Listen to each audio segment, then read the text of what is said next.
আমার কিছু বলার নাই। এই আপুর ভয়েসটা খুবই গুরুত্বপূর্ণ একটা ভয়েসের কথাগুলো শুনুন। মানসিক চাপ কমাতে এই 3 ধরনের মানুষকে জীবন থেকে দূরে রাখবেন। 1, যারা ক্রমাগত সমালোচনা করে। কিছু মানুষ আছে দেখবেন আপনি যত ভালো কাজই করেন না কেন, যত সফল হন না কেন, সেই মানুষগুলো আপনার নামে বদনাম করবে, আপনার নামে নেতিবাচক কথা বলবে। এই মানুষগুলো এই ধরনের কথাবার্তার মাধ্যমে, এই ধরনের ব্যবহারের মাধ্যমে আপনার আত্মবিশ্বাস নষ্ট করে এবং আপনার মানসিক শান্তি নষ্ট করে।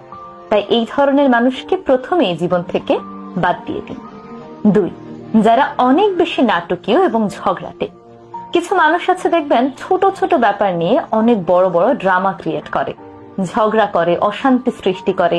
যে ব্যাপারগুলো খুবই ছোট এবং চাইলে সেগুলোকে ইগনোর করতে পারতো, তা না করে কান্নাকাটি, ঝগড়া, ড্রামা করে থাকে। এই ধরনের মানুষগুলো আপনার মানসিক শান্তিকে অশান্তিতে পরিপূর্ণ করে ফেলবে। তাই এদের থেকে দূরে থাকুন। 3, যারা আপনাকে হিংসে করে।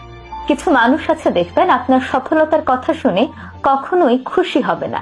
তাদের মুখে আপনার সফলতার হাসি আপনি কখনোই দেখবেন না। আপনি সফল হলে তারা মুখে কিছু না বললেও মনে মনে খুবই কষ্ট পায় এবং সেই জিনিসটি তাদের সেই ফেসিয়াল এক্সপ্রেশন দেখলে আপনি বুঝতে পারবেন। এই ধরনের মানুষগুলো কখনোই আপনার জন্য মঙ্গল